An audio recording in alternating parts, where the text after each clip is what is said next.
Boa tarde para você. Já já, derrota do Vasco e vitória do Flamengo no Carioca.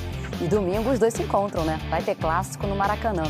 Mas seguinte, ainda falando de Flamengo, só que do time feminino, a Júlia Guimarães entrevistou a grande contratação da temporada. E que contratação, né? Tô falando da craque Cristiane.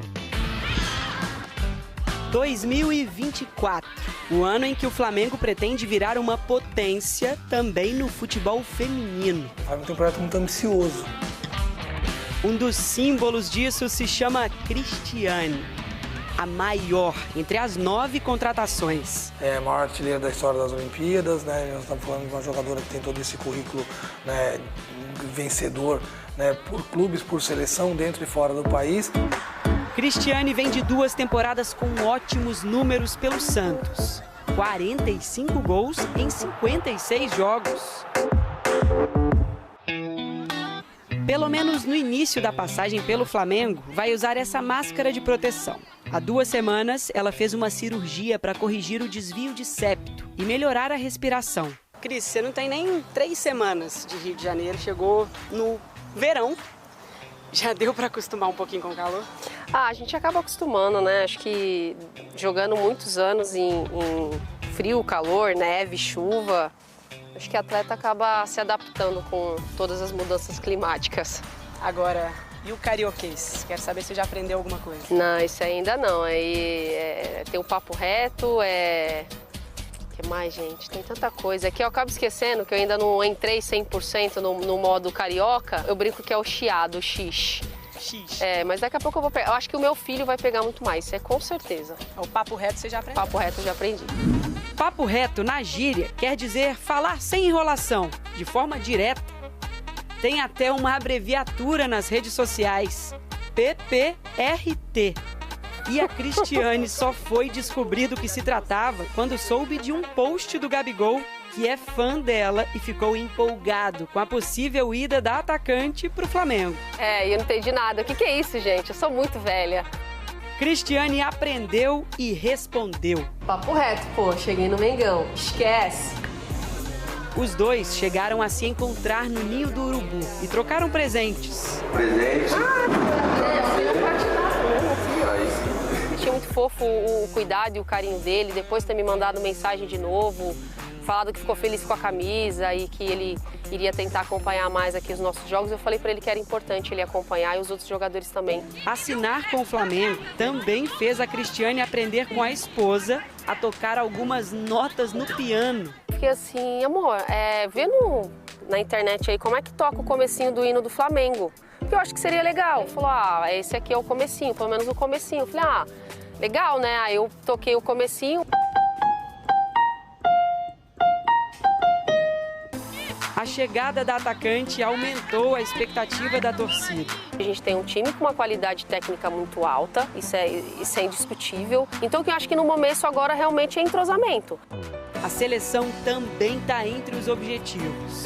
Depende muito do que eu vou fazer dentro do campo, dentro do meu clube. A Olimpíada já está batendo nas costas, então, obviamente, vai ser uma decisão muito rápida. Acho que eu passei um pouquinho dessa fase de expectativa que eu criei muito quando não acontecia, e isso me deixou bastante frustrada. Tá marcado na pele. Entre o passado e o futuro, é o presente que importa. E a nova fase tá só começando.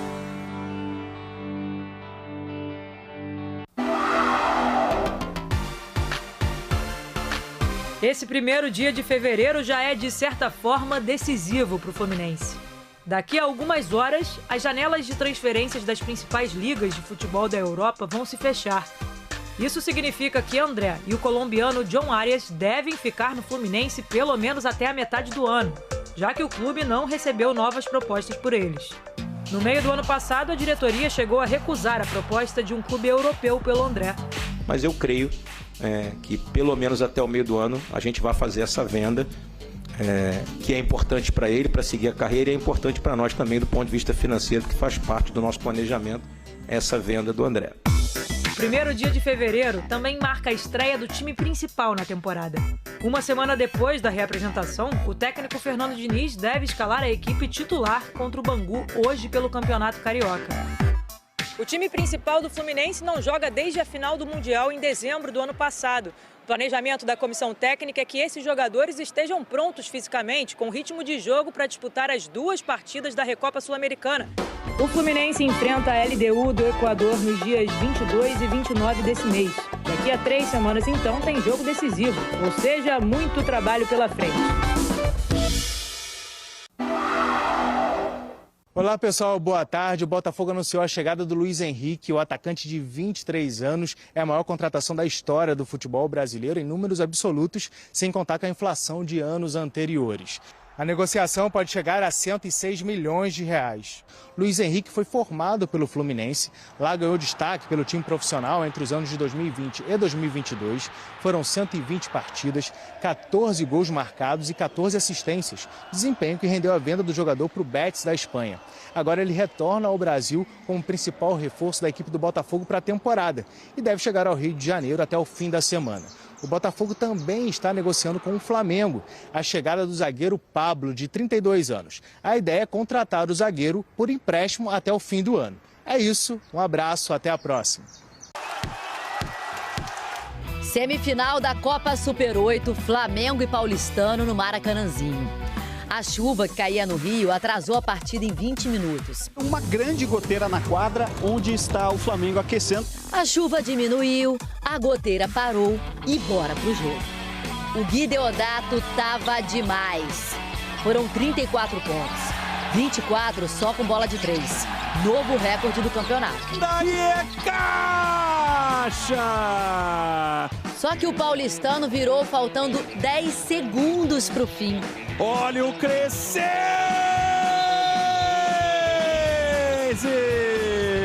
Aí, o Didi Lousada entrou na história. Tava na Austrália acompanhando o nascimento do filho Marlon. Voltou ao Brasil na véspera do jogo e só treinou uma vez. Antes de eu vir pro jogo, minha mulher falou, dedica esse jogo pro seu filho. Foi o que eu fiz. 4 segundos para acabar. E o papai do Marlon resolveu o jogo. Didi! Flamengo 83-82.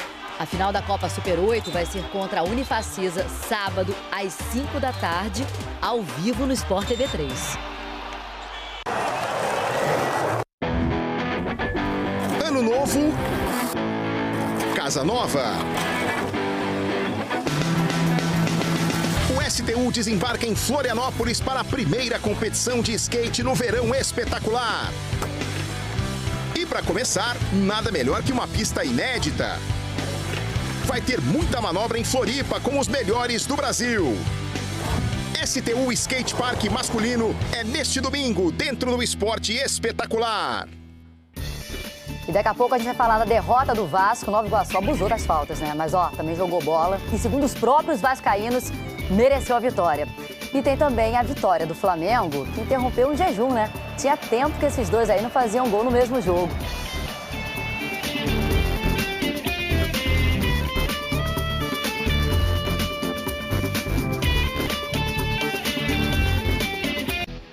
Amanhã começa o Mundial de Esportes Aquáticos em Doha, no Catar. E uma esperança de medalha pra gente é a Stephanie. Ela tem 19 anos e já é considerada um fenômeno da natação brasileira. Alguém falou uma vez lá pra mim que não dá pra você ser boa na natação, nos estudos e socialmente. Então você tem que escolher, né? Um dos dois. Você dois dos três. Eu sou super. Se tem bom humor numa entrevista sobre perspectivas pro futuro, é porque a fase é favorável. Nossa, a quantidade de coisas que eu aprendi em 4 meses é surreal. E é muito diferente o treino, mas eu tô amando, voltando a amar a natação, que é muito bom. E tô bem feliz, acho que tô indo no caminho certo e tô ansiosa para que vai vir no futuro. Stephanie Baldacchini tem apenas 19 anos e em 2023 deu uma chacoalhada na própria vida. Mudou sozinha para os Estados Unidos, passou a treinar e estudar na Universidade de Michigan e teve que lidar com novos sentimentos. A maioria da hora, assim, esse ano, lá em Michigan, eu chorei por sentir muita saudade dos meus pais, assim. Uma dor que eu tava chorando vindo pra cá, pensando que eu ia ter que voltar. Não porque eu não tô feliz lá, mas porque você às vezes desvaloriza tudo aquilo que você viveu aqui e quando você volta você percebe que é incrível, você não quer ir embora. Mas também foi um período em que ela criou muita casca para lidar com a própria carreira e os resultados apareceram. No Pan de Santiago, no ano passado, foi o destaque feminino do Brasil na natação, com 5 medalhas, sendo uma de ouro, com direito ao melhor tempo da vida nos 100 metros livre. Para esse ano, ela já tem uma boa ideia do que pretende fazer. Agora, no começo de fevereiro, disputa o Mundial em Doha, no Catar, sem perder de vista, claro, os Jogos de Paris. Acho que em relação ao Mundial, uma semifinal, uma final. Para as Olimpíadas, com certeza classificar, me deixaria, mas classificar com um índice individual. São os desejos sinceros de uma atleta a ser observada. Quando nos concedeu essa entrevista, Stephanie ainda era atleta do Pinheiros, mas recentemente foi anunciada como reforço da equipe de natação da Unisanta. É mais uma nova jornada de quem ainda tem muita água para se consolidar como um dos principais nomes da natação brasileira.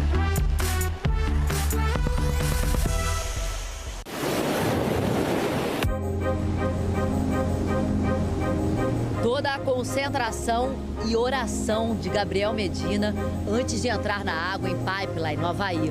Isso é um cara que conhece muito essa onda, né? A praia tem um significado especial para Medina. Foi lá que ele conquistou 2 dos 3 títulos mundiais da carreira. Até 2019, as finais aconteciam nessa praia. Depois, o Havaí passou a receber a primeira etapa do Circuito Mundial de Surf. O Gabriel conhece muito bem esses tubos. Agora sim! Aplausos e um sonoro uau! Medina avançou direto para a terceira etapa, em segundo na bateria dele. Já o atual bicampeão do mundo, Filipinho Toledo, ficou em terceiro em outra bateria e foi para a repescagem. Só que antes de voltar para a água, ele precisou desistir da etapa por causa de uma intoxicação alimentar. Melhoras para o Filipinho, hein? Mais 5 brasileiros avançaram, os irmãos Samuel e Miguel Pupo, o campeão olímpico Ítalo Ferreira, Iago Dora e David Silva. As mulheres só entram na água hoje e você pode acompanhar a etapa de Pipeline logo mais, ao vivo, no Sport TV 3 e no Globoplay.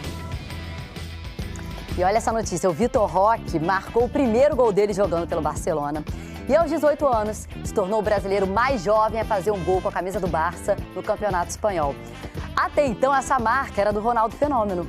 O Vitor Roque entrou aos 17 do segundo tempo, só precisou de um minutinho, 1 minuto depois, marcou o gol da vitória do Barça sobre o Osasuna. Marcou o gol e entrou para a história. Agora, bora ver gol pelos estaduais? Vou começar pelo Palmeiras, que poupou os titulares por causa da Supercopa no domingo. Ainda assim, venceu o Bragantino por 1-0, Flaco Lopes de cabeça. Outro jogo que também terminou com vitória por 1-0, também decidido por um gol de cabeça, Santos e Água Santa, o Joaquim que marcou o gol. Grêmio e Juventude, de novo 1-0, agora o Fábio de cabeça, Grêmio assumindo a liderança do Gaúcho. Agora Guarani de Bagé e Internacional, uma falha da zaga do Inter, Tony Júnior marcou o primeiro gol. Outra falha do Inter da zaga, acho que essa falha foi ainda pior. Guarani de Bagé fazendo 2-0 com o Michel. Aí teve um pênalti marcado no Pedro Henrique, do Internacional, ele que vai para a cobrança. Guarani vencendo por 2-1. Guarani que não vencia o Internacional, tinha 56 anos. Agora vamos falar do Campeonato Carioca. O Vasco perdeu para o Nova Iguaçu, caiu para o 6º lugar e está fora da zona de classificação para as semifinais. Isso com um jogo a mais que grande parte dos outros times. Um jogo para esquecer. Um dia que saiu tudo mal, eu venho acá a botar a cara, mas são esses jogos que dão tudo errado. Sinto vergonha falar isso, mas o torcedor não merece isso. Então, a análise do jogo é que foi tudo errado, não. Sinceridade purinha do Emiliano Dias, o auxiliar técnico do Vasco. Realmente não deu nada certo contra o Nova Iguaçu em Uberlândia. O Vasco entrou em campo com uma faixa de apoio ao Paulinho. Isso porque o meio-campo vai passar por uma operação no joelho direito e vai perder grande parte da temporada. E o Paulinho já está fazendo falta. O Vasco, com um time misto, não conseguiu criar quase nada. Já o Nova Iguaçu assustou com essa bomba do Iago no travessão. Além da falta de criatividade, os jogadores do Vasco estavam sofrendo em campo. Foram 18 faltas do Nova Iguaçu só no primeiro tempo. Nessa entrada do Caio Tenório no Rossi, o juiz mandou o jogo seguir. O lateral, que já tinha cartão amarelo, entrou de sola e deixou a canela do atacante desse jeito. Agora o Vasco também não se ajudava. O Maicon se complicou na defesa, o Bill aproveitou e só tocou para o Carlinhos fazer. Recebeu o passe que veio da esquerda, bateu de pé direito e emplacou! No fim do primeiro tempo, vaias para o Vasco. Na volta do intervalo, mais uma falta dura no Rossi, dessa vez do Gabriel Pinheiro. Sem cartão amarelo de novo. E o Rossi precisou ser substituído. A Federação do Rio afastou o juiz João Marcos Fernandes 1 hora após o fim do jogo. Segundo a Ferge, o árbitro cometeu falhas gritantes na partida. O melhor lance do Vasco saiu dos pés do Payet, que tinha entrado no início do segundo tempo. O cruzamento do francês parou na trave. E aí, no finzinho do jogo, o Nova Iguaçu botou o Vasco na roda. Foi de pé em pé, com toques rápidos, até o Lucas Campos só empurrar para o gol. 2-0. Ainda bem que acabou, porque foi tortura do início ao fim. Às vésperas do clássico contra o Flamengo, os vascaínos não perdoaram o time de novo. É normal, o torcedor É normal, o torcedor cobra mesmo, pede mais do time. Mas vamos seguir acolhendo esse grupo, porque esse grupo fez história no Vasco e vai continuar fazendo, eu não tenho dúvida disso. E o clássico contra o Flamengo a gente tem que jogar vida ou morte, como todo jogo que estamos jogando. Todo jogo que estamos jogando. Domingo tem clássico. Agora vamos falar de ontem. Teve gol do Gabigol, teve gol dele com a bola rolando, teve gol do Gabi e do Bruno Henrique no mesmo jogo e aconteceu tudo isso na vitória do Flamengo. A torcida do Flamengo tava com saudade. Eram quase 6 meses sem ver essa comemoração. Saudade também dessa dupla. Bruno Henrique e Gabigol não marcavam no mesmo jogo havia quase 2 anos.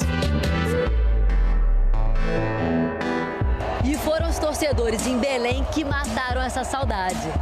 E as quase 50 mil pessoas que foram ao Mangueirão estavam animadas. Não importa onde esteja, sempre estarei contigo. Te amo, Flamengo, tu és a minha vida.